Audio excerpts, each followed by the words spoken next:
تو اللہ کے پاک پیغمبر جناب محمد صلی اللہ علیہ وسلم نے اس بندے کے بارے فرمایا جڑا قرآن پڑھدا ہے تے پڑھاندا ہے، سیکھدا ہے تے سکھاندا ہے۔ فرمایا خیرکم من تعلم القرآن وعلم،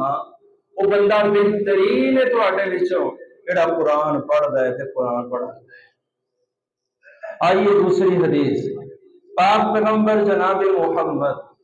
صلی اللہ علیہ وآلہ وسلم نے فرمایا خیر الذکر لا الہ الا اللہ، سب تو بہترین ذکر، سب تو بہترین یاد،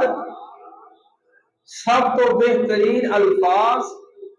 جنہاں نال اللہ رب العزت کا ذکر کیتا جا سکتا ہے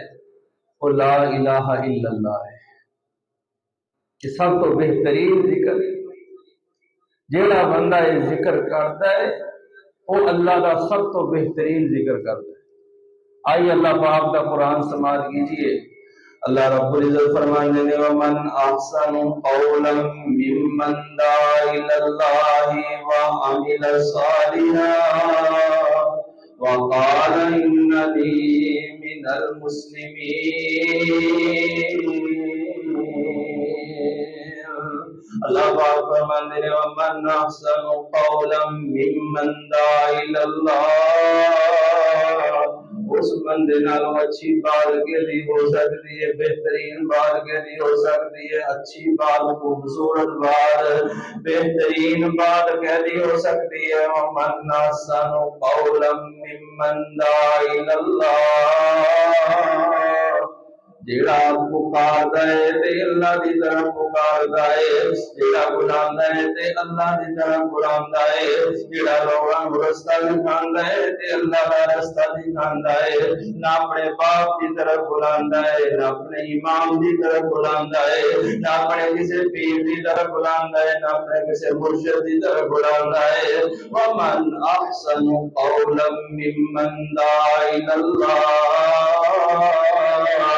وعمل صالحا،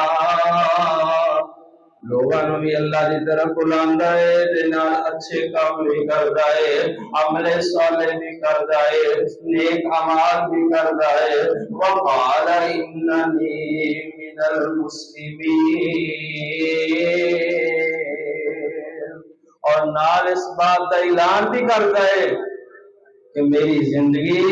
اگر گزرے گی کہ اللہ رب العزت کی فرما برداری اس گزرے گی، میں مسلمان ہاں، میں اللہ رب العزت کا فرما بردار ہاں، میرا ایک بھی قدم اللہ کی مرضی کے بغیر نہیں اٹھے گا، میرا ایک بھی قدم شریعت تو ہٹ کے نہیں اٹھے گا، میرا ایک بھی قدم رسول اللہ صلی اللہ علیہ وسلم فرمان تو